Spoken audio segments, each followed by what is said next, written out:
Hey everybody, it's Kelly from Silly Moon Quilting Co. I hope you're doing well today. Today's video we're going to be doing a little bit of extra stitching on something that you probably already make. Or if you haven't, you've seen them or you've got the pattern. So we're talking about Bowl Cozies. But we're going to kick it up a notch, so stay tuned to see how I do that. So when we're talking about Bowl Cozies, there's a million patterns out there. There's YouTube channels. I'm not going to get into all of the how and why about how to make these Bowl Cozies. There's templates you can get, and I'm not using anybody's specific pattern, and I'm not linking you directly to anyone. So if you YouTube or Google Bowl Cozie pattern, like I said, there's lots out of there. The one thing I do notice is that most of them indicate to do just a straight X across the center of them, to keep your batting in place when you're going to put it in your microwave or use it around your bowl of ice cream or hot stuff. So I'm going to do it a little bit differently. I'm going to put a caveat on this. When I give my Bowl Cozies away, I tell people not to use them in the microwave. Too many horror stories, how true they are, I don't know. But what I do is I make sure I say don't use them in the microwave. Pull the stuff out, put it in there, and then that gives you something to hold on to. Or in the case of ice cream, obviously, you can just put the bowl right into the cozy. So I'm going to show you what we're talking about in case you don't know what a Bowl Cozie is, because maybe you don't know what a Bowl Cozie is. So this is a good example of a Bowl Cozie. I'll pop out that little corner. So they're neat little bowls that you can put your salad bowl or soup bowl or ice cream bowl right inside. And most of the ones you see have a simple X across the side, but I thought, why not? Let's practice some of our ruler quilting as well. So I used for this one, I used our kite ruler.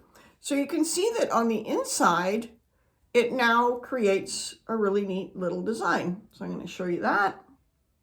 And then the outside, same thing. So on this one, I did the front and the back the same, but you can choose to do them different, which we're going to show you in a minute.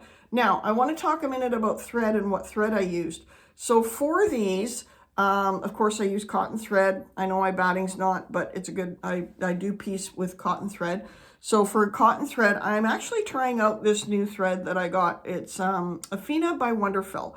So this is kind of one of the first projects, and so far, I'm pretty happy with it. We'll let you know how it goes.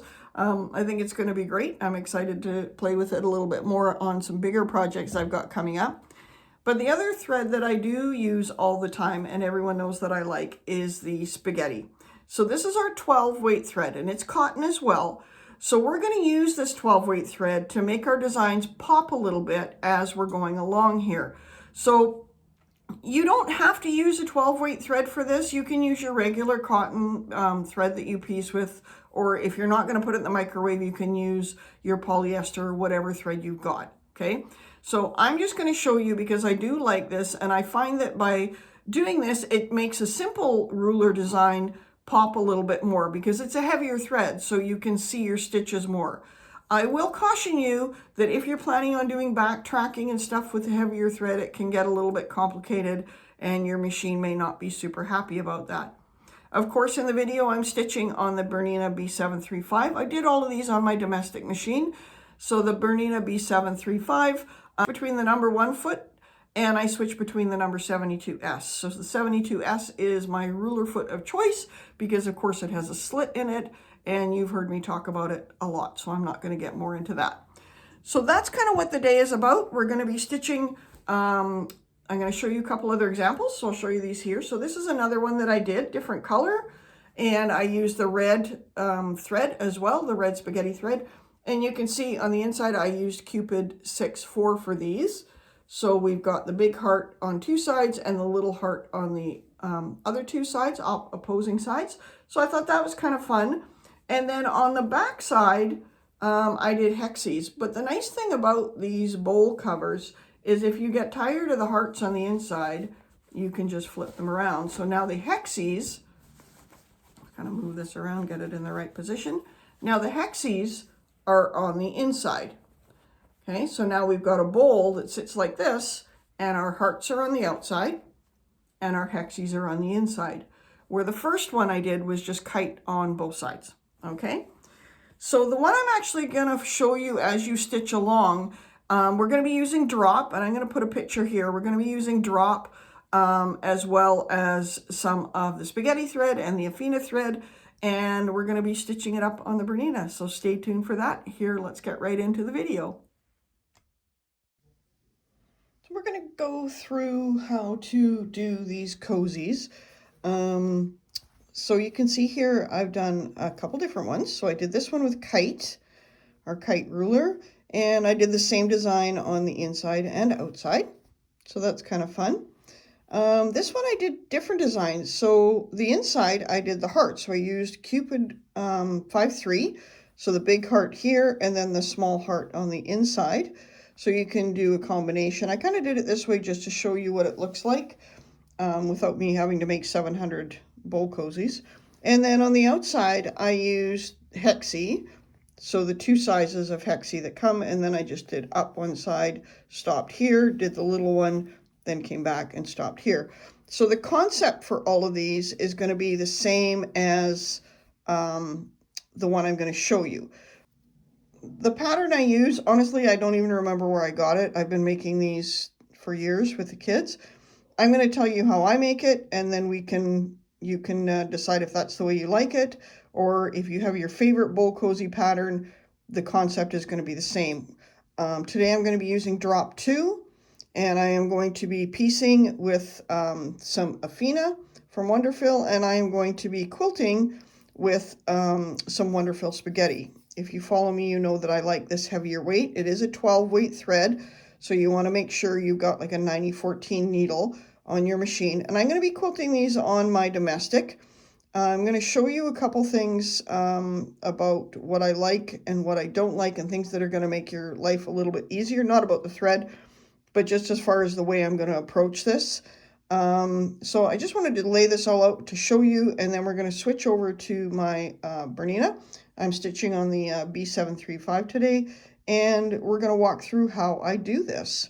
Before I do that, I wanted to just let you make note of the fact the only marking lines I've done on this are across the center, and that's because I'm going to be using those marking lines to create my design up so it comes up the peak of these Bowl Cozies.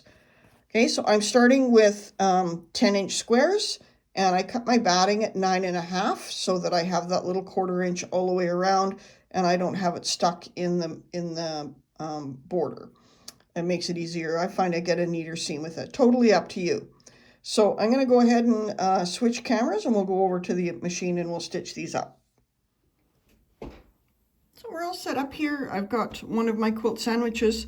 I do want to mention that when I did this, because we've got just the batting on the back, I actually put my Supreme slider on, which I don't a lot of times if I'm working on small stuff. So this is just a Teflon sheet that you can get at your local quilt shop that's going to help things slide a little bit on your tabletop. If you don't have one and you find that the bed of your machine, you meet a little resistance with the batting on the back, maybe just put a thin piece of muslin or something on the back to protect it.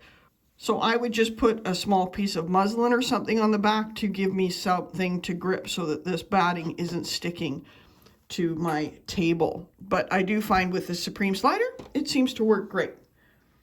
So we're going to be using, like I said before, drop 2 for this one. I'm not going to get too much into the markings and lining everything up because I'm sure that you've seen other videos of mine where I've done this with the drop rulers. It's just kind of more of an idea to play with different thread and to see what it's going to end up looking like when you're done using this ruler. I'm going to talk a little bit about it, but not a ton about all of the different markings and how you can turn it around and use these markings to create 6 or 8 wedges or drops, whichever works for you. So I've got my machine loaded with the spaghetti thread that we showed you at the very beginning. The first thing I'm going to do is I'm going to pull up my bobbin thread just to make sure that it's up and out of the way. So I'm quilting today on the 735 Bernina. I do use the S2 72 S foot just because I find I really like that slit to help me pull stuff through the bottom or to the bottom. I'm going to do one stitch up just to bring up my bobbin thread. And if I cut it really short, then I can't grab it, but I should be all right. You'll notice I'm using a different color bobbin thread, and that's because I usually use Deco Bob or a finer thread in the bobbin, especially if I'm using a heavier thread like Spaghetti on the top. So I'm going to bring that back down and drop my needle. I'm just going to clip these a little bit. I don't want to clip them all the way quite yet. I just want to clip them so they're out of the way. If you want to bury your threads when you're done, you want to make sure you leave that little tail a little bit longer. All of our rulers come with sticky tape, so I'm just going to put a little bit of sticky tape on there and make it so that it doesn't slide around so much on my quilt top. So I've got that all ready to go there.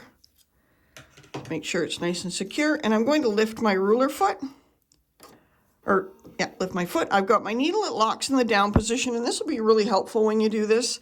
So I'm just going to turn this way, and I'm going to slide my ruler under, keeping in mind again, making sure that when I bring my ruler foot down, it's away from my ruler so that I don't try to risk catching it on the edge, or I don't risk catching it on the edge of the ruler itself.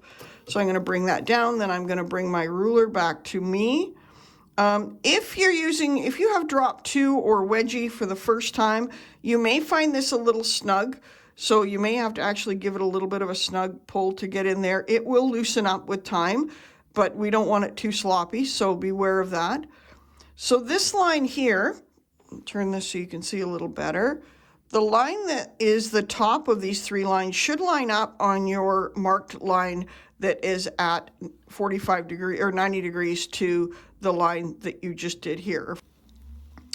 What I really want to make sure is I want to make sure that the center line that is kind of between the word you and I and quilting, I want to make sure that center line is lined up on this line as well. Just going to move this. Just going to close those curtains so that's a little bit easier to see. So then I'm just going to hold my ruler, and I'll tend to put my fingers around this area where I'm going to do my loop, and I'm going to do a single loop. Now when I'm stitching with this kind of thread, I actually will go purposely and try to make bigger stitches.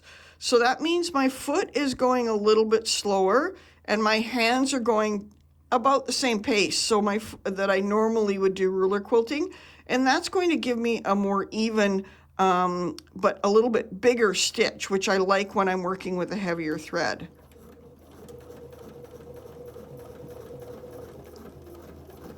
So it's a little bit slower, but I like the effect better.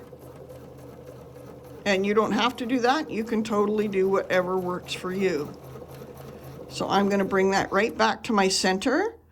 And then I'm going to turn this. You can if you want. You don't need to turn your quilt. You can just turn your ruler like this and make sure you're all lined up to do another one on this side. I'm going to turn this just so that you can see what it looks like.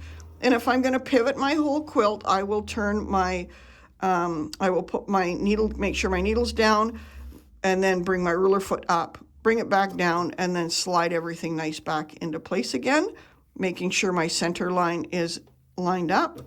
And then I'm going to go ahead and do another one.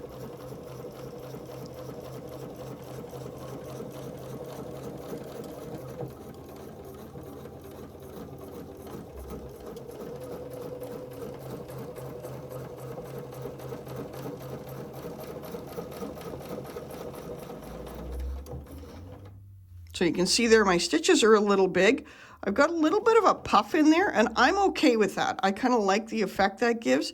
You can eliminate that by basting this a little bit with a little 505 spray. I don't baste them. I don't baste my small pieces like this. I just kind of let the batting stick it together. But if you don't like that little puff in there, but what it does, you can actually go in here and do some other little motifs as well. So I'm going to show you the ruler part of this, but you can absolutely make this kind of do whatever you want it to do. And I'm just going to do this one this direction so that you can see what it kind of looks like going the other way.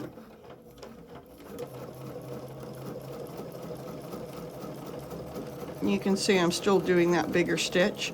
You can minimize that puff too by stopping and just kind of giving everything a flattening tug if you don't like that little puff in the center.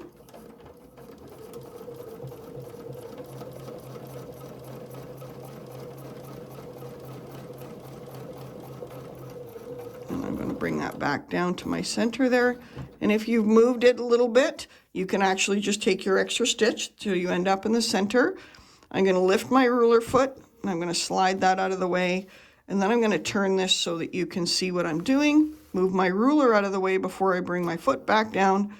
Bring it back down. And then slide up here again. And do one more. And if you want to, you can put more sticky tape on here and put a little bit more downward pressure. And that's going to minimize that puff in the middle as well.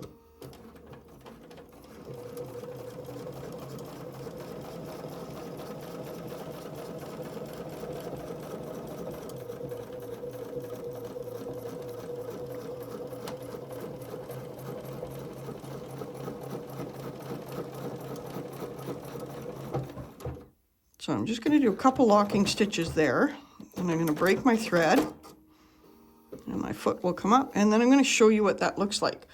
This is going to now be part of our bowl cozy. I'm going to trim these threads up, and I'm going to show you, I want the inside to look a little different than the outside, but I want to show you first, hopefully you can see that.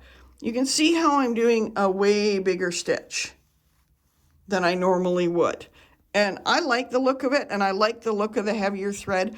And this is cotton thread. So if you're going to be putting stuff in the microwave, you need to make sure everything is 100% cotton. And that's the nice thing about this thread, is it is cotton. And again, that's the Spagetti from Wonderfill. So I'm just going to move that out of the way. And I'm going to bring the other half of our cozy, because we've got two sides. And I'm just going to come here and bring my thread up again.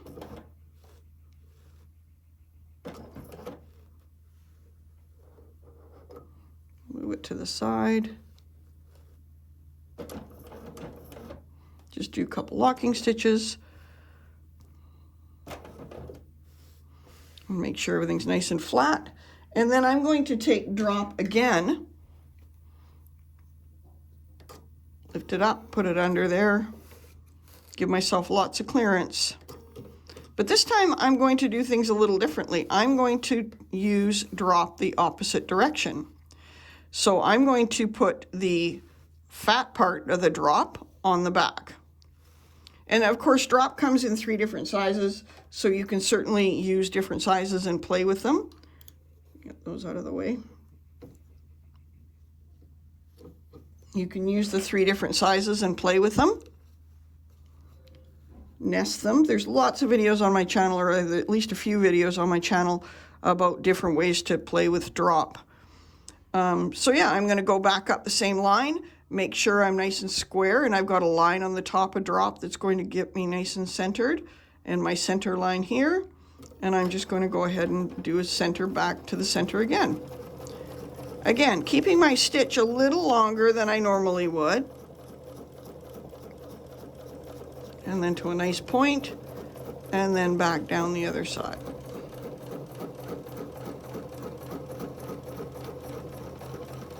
And stop in my center point. I'm going to turn my ruler, line up this line here and the one in behind on the line going this direction, and then do another drop.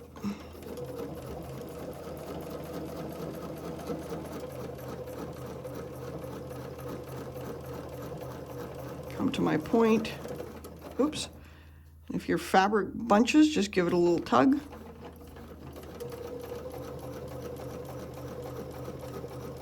Now before I get to there, I'm going to stop just a second, and I'm going to trim these up a little closer. Get them out of the way so I don't run over them. And then back to my center. And then do the same thing in behind. So this time I'm showing you that you can do this whole thing without turning your quilt. So if you were doing this design on a quilt rather than a bowl cozy, you can do the same design.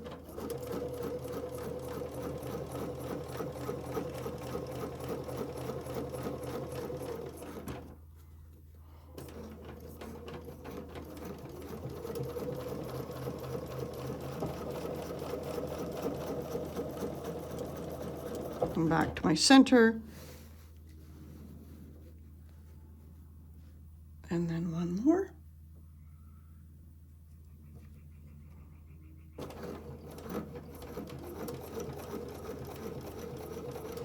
So it's kind of neat when you do different designs on each side, but then keep in mind you're creating spaces to do free motion. So you could go in and do any free motion you want in any of these and just add something to it. So I'm gonna just do a couple locking stitches. I'm not gonna bother bringing my thread up, it's fine. And then I'm gonna show you what that looks like. So that's the other side. Now, because these cozies are reversible, sometimes you might want this on the outside, sometimes you might want it on the inside.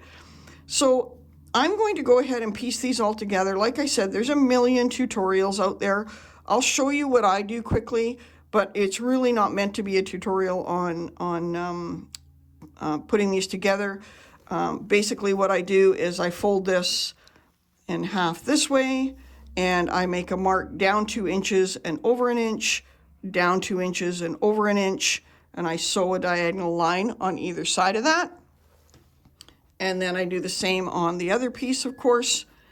And then once that is stitched here and here, then I will take it. So these are already stitched. I'm going to take this like this, and I'm going to fold it the other way and do the same thing here and here. So I just fold it, and then I'll make a mark 2 inches down and 1 inch over, and then that will be the same here and here. So I'm going to do that, get it all stitched up, and then I'll show you what it looks like and how I finish them off. Okay, so I've done my little corners there, you can see. So to make these into an actual bowl cozy, so to look like this when it's finished, I'm going to turn one of them inside out, or outside in. Essentially, I'm going to be putting them right sides together so that they'll sit like this. I am going to line up these seams all the way around, and then I'm going to just use some clips to clip it all together. And then I'm going to sew around a 1/4 inch away, a 1/4 inch from the edge all the way around. So now that I've got my batting a little bit shorter, it makes it easy. I can just stitch on that edge. So I can stitch all the way around. If you're worried about the batting getting munched up in the wash, you can stitch a little bit over so you're just catching the corner of the batting, but when you turn it inside out, it won't create such bulk here if you have the batting all the way. That's what I find anyway. So I'm going to do that. I'm going to leave a space open here, and then that's going to allow me to turn it inside out, and then we'll do a little bit of top stitching and we'll be done. Close up the hole first, and then we'll do some top stitching. So I'll be back to show you that. So as you can see, I've got my little clips all the way on, and I'm going to go ahead and stitch around this edge. I'm not going to show you that. It's pretty boring. I'm pretty sure that you're all capable and understand. I'm pretty sure you all understand. I'm just going to stitch around here, leaving an opening so that I can turn this inside out. Like I said, this is not really a cozy tutorial. There's a million of them on the internet, and I'm sure you've made them before and have your favorite one. But it's more just to show you that you can do things other than the X, which is what everyone tells you to put on the cozy. Okay, so I'm going to stitch this up and then I'll be back. So I want to make sure my opening stays closed. So I'm going to bring my thread through, and I'm going to come down, and I want to do a nice tight edge there. So I'm just going to pull my bobbin thread up so I don't end up with a nest on the back. So I've got my bobbin thread and my top thread, and then I'm going to come back down in the same spot, and I'm just going to do a couple stitches, and then I'm going to stitch all the way along that edge nice and close.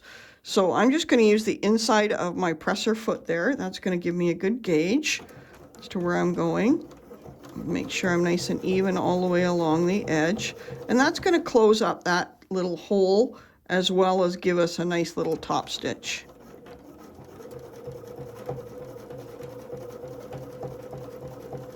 And then when I get to my corner where all my seams meet, I'm going to stop with my needle down and then rotate the fabric.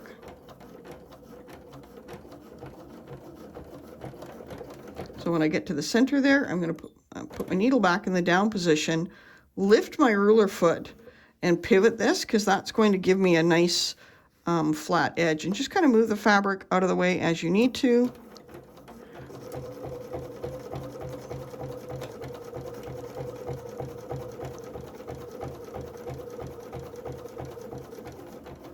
And then the same thing when I get to my corner. Lift my ruler foot, rotate my cozy, and then come back down, and trying to keep my spacing the same, especially because we're using a dark and a heavy thread, or a contrasting and a heavy thread. You're going to really be able to see if that's not even. And I mean, it's a bowl cozy, but you want to do a nice job. You just want to stop and move your fabric as you need to so that it stays nice and unpuckered.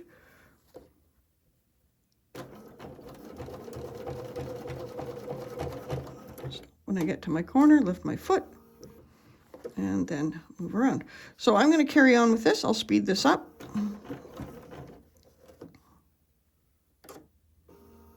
If you find that you're getting a pucker, just lift your foot and kind of move the fabric a bit to get it so that you don't get that pucker.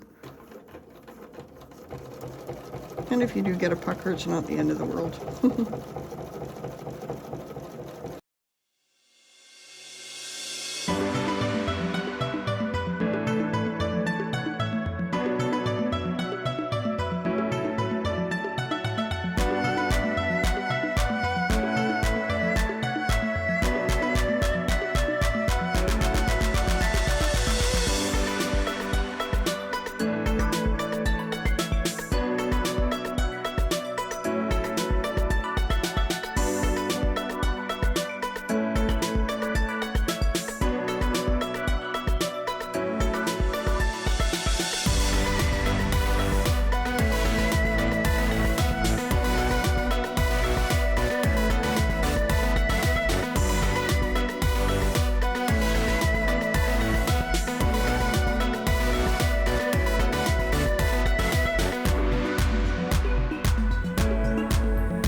And at the end there, I'm just going to do a couple locking stitches and break my thread.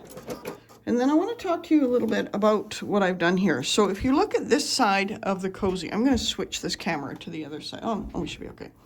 So when I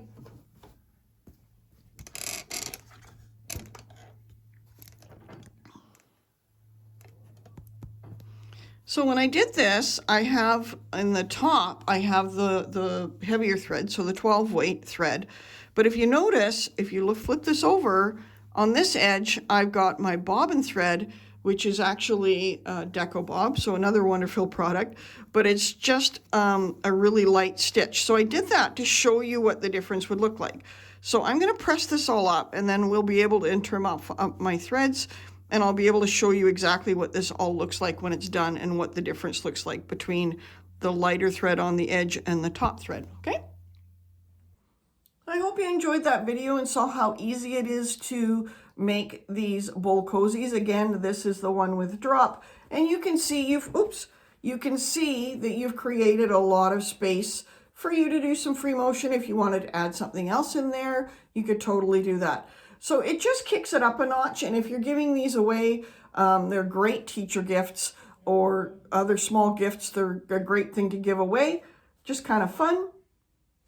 So I hope that you enjoyed this tutorial. If you did, please give me the thumbs up, subscribe down below, and share us with your friends. Thanks so much, everyone. Have an amazing day.